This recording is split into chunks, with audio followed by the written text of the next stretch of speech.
Big Boss, machozi na damu,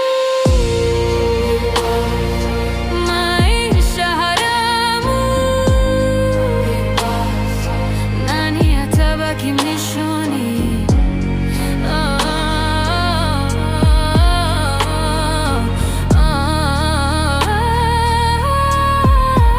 Ni wakati ambao Clamvevo yuko airport anajiandaa kabisa kuweza kuondoka na ndege.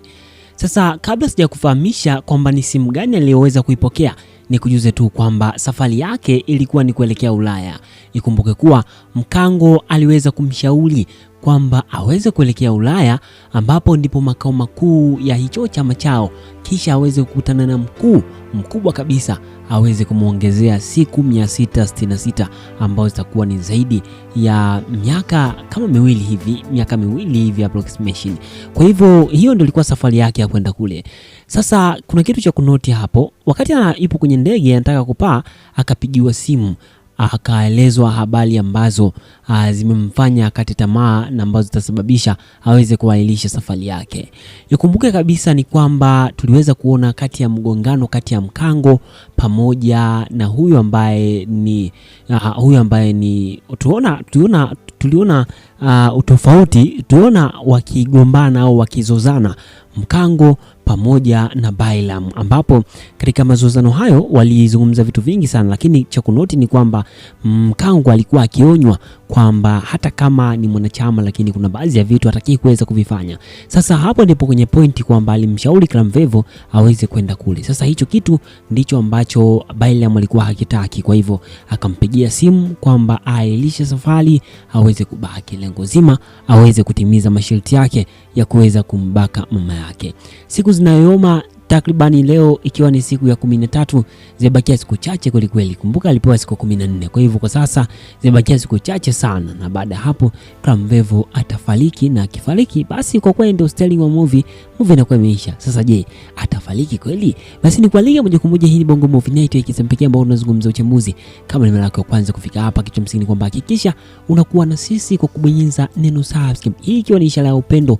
Kama kweli unaikubali na kuipenda tamthilia hii, basi ni kusina kuombe endelea kuwa na sisi, hasa kwa kuonyesha huo upendo. Basi ni kualike tuweze kutazama uchambuzi, hasa tukizungumzia vitu vingi sana hapa Bongo Movie Network, huwa tunazungumzia uchambuzi. Sasa tumeweza kuona namna gani ambavyo kwa mara ya kwanza kabisa mchungaji alikuwa akimsikiliza mke wake, mwisho siku akavunga tu kama vile hajamsikia. Kama utagundua ni kwamba kuna kakicheko fulani hivi alikacheka, hii kimaanisha kwamba anajua kila kinachoendelea na aliyasikiliza mazungumzo yale. Ndio maana wakati mazungumzo yakiendelea alionyesha hali fulani hivi ambayo ilikuwa ni asintofahamu. Sasa tukiendelea zaidi katika upande mwingine, hasa katika upande mzima wa Kaniki kwa sasa ana changamoto kubwa sana. Sasa sijui itakuwaje, kwa sababu tunafahamu kabisa ni kwamba ana chumba chake ambacho huwa anaenda kufanya mapenzi na nyoka, na kila anapokwenda huko anachukua muda mrefu kweli, na mke wake analaumu sana.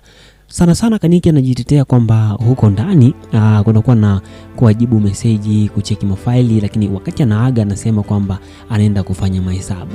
Lakini sasa kwa upande mzima wa Sikitu ambaye ndio mke wake, hataki kabisa kuweza kumueleza, au hana haraka ya kutaka kujua nini kilichomo. Anaenda pole pole, lakini kuna siku atataka kujua ukweli kwamba humo kuna nini, na kwa nini ananikataza, na kwa nini anawakataza watu hata wasifanye usafi.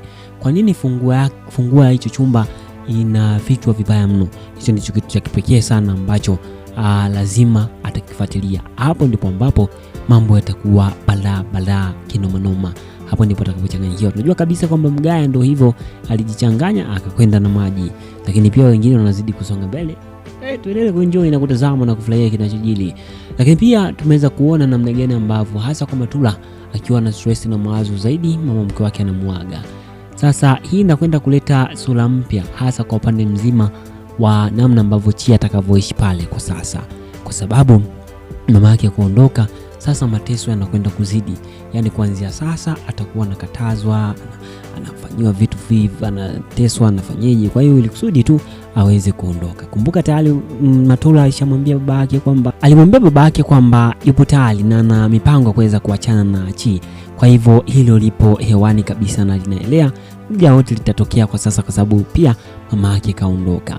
Lakini kitu kingine tumeweza kuona kwa namna ambavyo kwa sasa maisha yalivyo, hasa kwa upande mzima wa huku tumeweza kuona huku upande mzima wa Tony kama nilivyokujuza, hali ni tete, mambo ni mazito. Lakini pia tukizungumza kitu kingine hasa tulichoweza kukigundua ni kwamba mama yake na Clamvevo kashtuka sana katika ile scene ambayo tuliweza kuona akitoka kanisani, lakini pia mama mchungaji baadaye akabadilisha story. Hii inakwenda kuibua hisia nzito sana ambazo zitamfanya aweze kufikiria, japokuwa kwa bahati mbaya ameweza kuonywa na mtoto wake pia ambaye ni mdogo wake na Clamvevo. Sasa kama angeelekea kwa mchungaji, basi ingeibua hisia nyingine kabisa. Lakini kwa sasa mchungaji anafahamu kila kinachoendelea, ukweli wote anaofahamu, kwa hivyo hakuna jipya hapo. Lakini mwisho wa siku ndio hivyo, anamlia Lada tu huyo mke wake aone atakapojichanganya, siku atakapojichanganya ni wapi. Ndio maana kwa sasa anamfokea, anafanyeje. Sasa tumeweza kuona pia, lakini hasa kwa upande mzima wa kule kwa shangazi yake na Tony. Shangazi yake na Tony ndo wanapotoka hao vijana waliokuja hapo wanaochukua mchele, wanaofanyaje. Kule napo tena tumeona kuna maisha ya Uswahilini kabisa, yale ambayo kama ni miongoni mwa watu ambao umetazama movie ya Sikitu, basi maisha ya pale basi unaweza kuyafananisha kama yale maisha waliokuwa naishi nyumbani kwa Sikitu, ambayo kidogo ilikuwa ni Uswahilini sana, na wale waliocheza wote basi tumeweza kufanikiwa kuwaona hapo humo ndani. Katika hii tamthilia mtu pekee ambaye hayupo, wengi wapo, lakini hatujamuona Vanilla, ndio hayupo. Vanilla hayupo. Sasa kitu kingine pia ambacho sasa tuweze kumalizana nacho hapa ni katika issue nzima ya Clamvevo safari yake ya kuelekea Ulaya. Alikuwa na mpango wa kuelekea Ulaya, na Ulaya huko anakwenda kumkutana na mkuu wa chama cha aweze kumpatia siku 666. Sasa hiyo ilikuwa ni siri ambayo aliopewa na Mkango. Ndio maana Mkango akaenda kuonywa na Bailam akamuonya Mkango asiendeleze tena haya mambo kwa sababu anavujisha siri. Kwa hivyo hii inamaanisha kwamba kuna siku ambayo ukweli utakuja kufahamika na utakuja kugundua ni kwa nini haya mambo yanaendelea na lipi na kwa nini nini. Mambo yatajulikana tu. Na imani kubwa endelea kuenjoy na kufurahia kile kinachoendelea. Kitu cha msingi ni kwamba hakikisha kama ni miongoni mwa watu ambao unafurahi na kuenjoy kabisa tamthilia hii, hakikisha unabonyeza neno subscribe, kwa ni ishara ya upendo. Kama kweli unaipenda na kuikubali tamthilia hii, lakini pia kwa muda na wakati huu niseme sina la ziada, tukutane na saa nyingine. Hii ni Bongo Movie Network. The content on this channel is created for educational, informational, commentary and entertainment purpose only. So please note that this is not an original video or episode. It just analyzes and review of some episode in our series. This video doesn't aim at distorting you or deceiving anybody to believe that this is an original episode. So our aim is to analyze on some parts of the previous episode and give prediction on what is going on to happen in the next episode. Always we consider YouTube community rules. In case you want to see original video, please visit the mentioned channel below in the description of this video. Also, copyright use disclaimer. This video is for entertainment purpose only. Copyright disclaimer under section of 107 of the Copyright Act of 1976. Allowance is made for fair use for purposes such as criticism, commentary, news reporting, scholarship and research. Fair use is a use permitted by copyright statute that might otherwise be infringed. Non-profit education or personal use tips balance is favor of fair use. Note that we make a video to influence people to watch original movies, which are truly hidden gems to entertain people.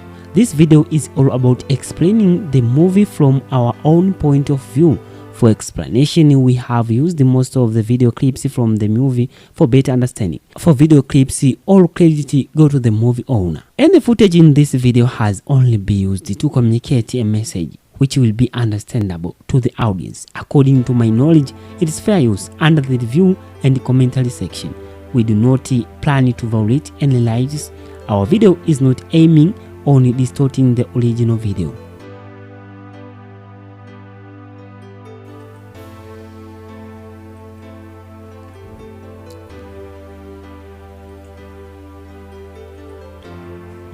Hapo safi sana. Kiufupi, Mungu ni mwema kweli kweli. Maana moja kati ya changamoto kubwa ambayo huenda ingeibuka ilikuwa ni huyo mtu wa karibu, hasa mke wa mchungaji.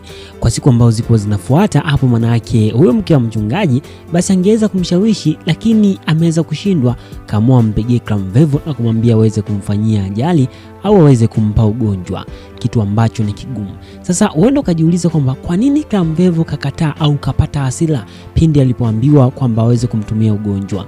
Nikurudishe nyuma, nikukumbushe pindi ambapo Clamvevo alipomtumia ugonjwa yule mama yake. Baadaye huyu mchungaji akaja akamwombea kwa nguvu za Mungu, basi akaweza kupona. Kwa hivyo kwa Clamvevo kumtumia ugonjwa ni kitu ambacho hakiwezekani, kwa sababu pindi tu akiutuma wa ugonjwa, nguvu za Mungu zitamsaidia aweze kupona. Ndio maana Clamvevo akaogopa sana, kwa sababu unajua hapo ni moto. Akituma ugonjwa anakuwa amejichanganya, kwa sababu mambo yatakuwa ni mazito kinomanoma, kutokana na namna ambavyo huyu mchungaji imani yake anamlinda. Sasa shida inayobaki hapo ni kwamba je, huyu mama mchungaji ambaye ni mke wa Chiko, sasa itakuwaje? Wataachana au watampa adhabu gani? Hapo ndipo kazi ilipo. Labda nikuulize tu, kama ungekuwa ni wewe, labda unamsikiliza hapo mke wako anaongea hivyo, halafu ukamsikiliza vizuri kabisa kwa maneno aliyozungumza kwamba mtumie ugonjwa au afanyeje. Je, ni kipi ambacho utamfanya mke wako kama umemsikiliza? Nijuza hapo kwenye comment. Lakini pia kitu cha msingi kwamba kama ni miongoni mwa watu ambao unafurahia tamthilia hii, lakini pia kama ni mara yako kwanza kufika hapa, basi ni kualike moja kwa moja. Kitu cha msingi kwamba hakikisha unakuwa wa kwanza kabisa kuweza kupata updates kamili kwa kubonyeza neno subscribe, hii ikiwa ni ishara ya upendo. Kama kweli unaikubali na kuipenda tamthilia hii, basi hakikisha unaonyesha upendo wako hasa kwa kubonyeza neno subscribe. Basi moja kwa moja ni kualike, hii ni Bongo Movie Network, sehemu pekee ambapo wote tunazungumzia uchambuzi, lakini pia hapa huwa na kufahamisha yale ambayo yanayokwenda kujili, hasa kwa namna ambayo inakuwa ni kitofauti zaidi. Kama nilivyokujuza tu, hakikisha unakuwa wa kwanza kabisa kupata updates, hasa kuweza kubonyeza neno subscribe. Basi kama nilivyokujuza hapa tunazungumzia uchambuzi. Sasa tuweze kuanza moja kwa moja uchambuzi. Tuzungumzie mambo mengi kadha wa kadha ambayo yamejili katika tamthilia hii, lakini kikubwa zaidi ni kikufahamisha kile ambacho kinachokwenda kutokea pia.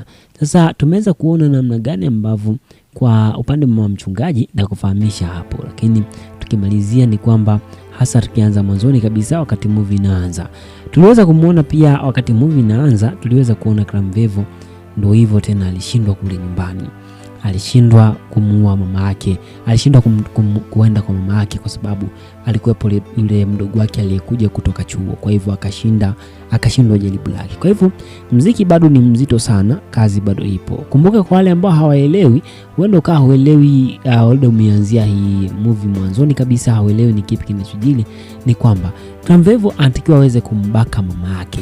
Hilo ndicho kitu ambacho anachotakiwa kufanya, aweze kumbaka mama yake. La sivyo, asipoweza kumbaka mama yake, basi anakufa. Na hii ni kutokana na masharti aliyopewa. Sharti alilopewa inabidi aweze kumbaka mama yake. Kwa hivyo kutokana na haya inabidi aweze kufanya hivyo. Hasa baada ya hapo tumeweza kuona kwa upande mzima wa Chi, hasa kwa wale wanaonifuatiliaga, niliwaambia kwamba kuna siku atamkumbuka Kiulizo, na imeweza kutokea kama ulivyoona, ni kwamba amemkumbuka Kiulizo na namna ambavyo alivyokuwa akifanya mapenzi wakilala, pindi alipokuwa akimwambia amechoka, lakini alikuwa akivutwa na nini. Kwa hivyo kajikuta kama sasa hivi ni kama anapitia wakati mgumu sana, hasa kwa huko alipo, kwa sababu huko alipo hapati chochote kile, na huyu mume wake ambaye ni Matula analala tu, hawazi na nini, masuala kimapenzi ya nini, hawazi chochote kile. Hapo ndipo ambapo kazi ipo kinomanoma. Ama hakika ni balaa sana.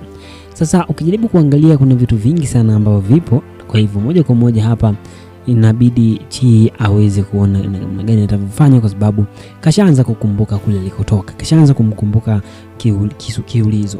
Sasa atamwambia nini Kiulizo? Kipi ambacho atakachomwambia? Hapo ndipo kazi ilipo. Lakini pia issue nyingine ilikuwa ni ya Mkango Bay. Huyo mwamba tumemwona anavyochekaga, anasema Aisha anacheka kinomanoma. Sasa kakutana na madogo anamuomba msaada, baadhi akasema hapa inabidi nipate kafara. Sasa huyu sijui kafara yake ni ipi, maana hana huruma. Chochote kile kinachokuja mbele yake tu anapitia, anaua. Tuliweza kuona alimuua jamaa alimuomba msaada, akamwambia Clamvevo kwamba dunia haina huruma, huruma sio malezi. Kafanya vitu vingi sana, alikuwa ameenda kumuua ule dogo, na japokuwa maombi yalifanyika akashindwa. Kuna dogo fulani hivi, kama unafuatilia utajua, yule mwanafunzi alipoenda kumwangalia asubuhi kama amekufa au hajafa, akakuta mzima, akashangaa sana. Sasa hapo ndipo ambapo kazi ilipo. Kwa hivyo kafanikiwa kumuua dogo aliyekuwa akicheza mpira pale.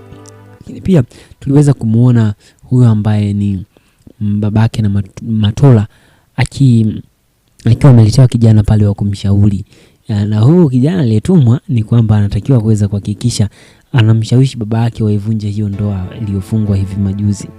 Kwa hivyo hapo ni kazi kinoma noma. Sijui sasa itakuwaje. Hapo ni noma sana. Sasa ukijaribu kuangalia ni kwamba kuna vitu hapa hasa kwa Matola bana, masharti aliyopewa ni mazito sana, ndio maana kafunga ndoa tu ili kusudi kuweza kumridhisha baba yake, lakini hakuwa na nia kabisa ya kuweza kufunga ndoa. Hakuwa na nia kabisa ya kufunga ndoa, ila tu ni vile amefunga ndoa tu kwa kuweza kumridhisha baba yake, na baba yake pia amefanya hivyo kwa lengo la kujiheshimisha mtaani, asionekane mezaa kijana ambaye ni wahovyo sana. Sasa hapo ndipo lipo balaa. Mzee wao hataki kabisa, anamuona kama ule kijana anaongea kama vile hakazi sauti. Ndio maneno yake ambayo, msimamo wake ambao alikuwa akimwambia kwamba kaza sauti, wewe ni mwanaume, kaza sauti. Lakini nyumbani kwa Tony tumeweza kuona ujio mpya, ugeni mpya kabisa unazidi kuongezeka, hasa yule ambaye ni shangazi yake pia, japokuwa hawamjui Tony ni mtu gani, hawamjui kama yeye kahusika kuwaua baba zake na mama yake, tena kaongeza kabisa na mama yake kama nyongeza. Hii ni hatari mbaya zaidi. Sasa mwisho zaidi tumeweza kuona mchungaji. Sasa mchungaji ni mtu mwenye busara sana. Kicha msingi ataongea naye tu vizuri. Hapo ndipo elewa. Endelea kuenjoy na kufurahia mambo mazuri kutoka kwa Clamvevo, kitu ambacho kinazidi kunoga kinoma noma.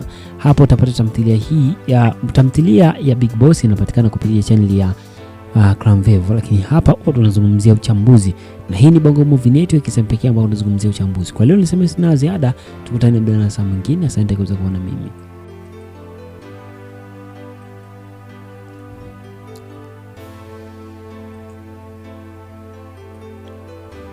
Hapo safi sana.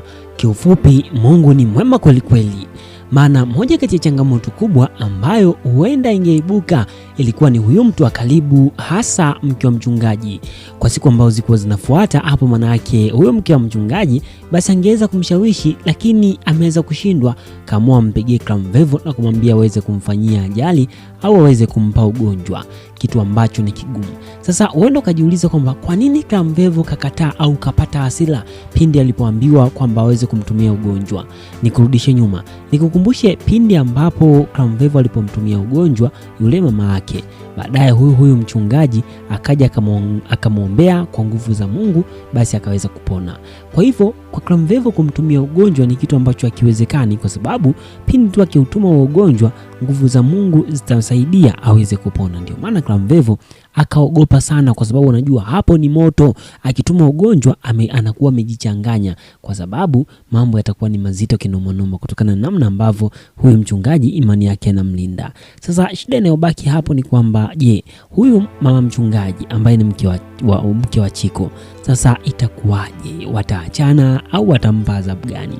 Hapo ndipo kazi ilipo. Labda nikuulize tu, kama ungekuwa ni wewe, labda umemsikiliza hapo mke wako anaongea hivyo, halafu ukamsikiliza vizuri kabisa kwa maneno aliyoyazungumza kwamba mtumie ugonjwa au afanyeje, je, ni kipi ambacho utamfanya mke wako kama umemsikiliza?